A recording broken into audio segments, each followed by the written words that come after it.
No, first of all, it is INDIA. It is not India. They are calling themselves INDIA, and most of their members don't know what INDIA stands for. I have said my views on this repeatedly, that because they are embarrassed about their original name UPA, because of the years of damage they have done to the country and its people through their corruption, through their dynasty and through their appeasement politics, they are ashamed of their name and they want to change their name. But a name change does not change the original corrupt product. The product is the same. It is the Lalu Yadavs who have been in jail. It is the same Congress party who has looted India for 10 years during UPA. It is the same left parties who supported the Congress when the Congress was looting India for 10 years.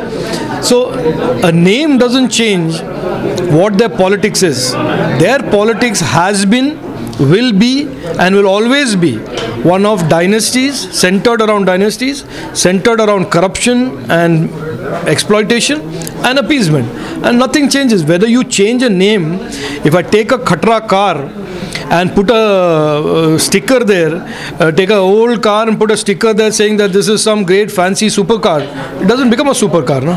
So it is an attempt to fool the people of India. But the people of India today are not going to be fooled by this type of cosmetic rebadging. Sir, on the special session of the Parliament, Rahul Gandhi said that it is just like an indicator of the little panic. So, look, special session, if they want to now interpret everything that the BJP does or the government does as panic, I think they are deluding themselves.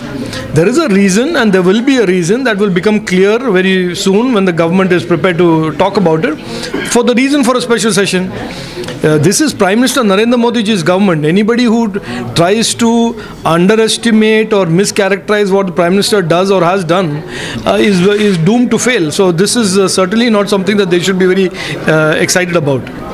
So also the opposition also called the Amrit Kal as the Garal Kal.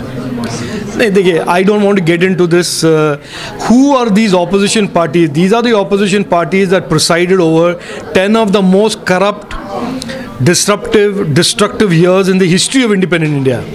And they are today sitting and standing and trying to say in judgment of this country, which is now the 5th largest economy in the world, the fastest growing economy in the world, has got 13 crore Indians out of poverty, is today being recognized by the global community of nations as a country that did the best during COVID pandemic, created 210 crore vaccines made in India.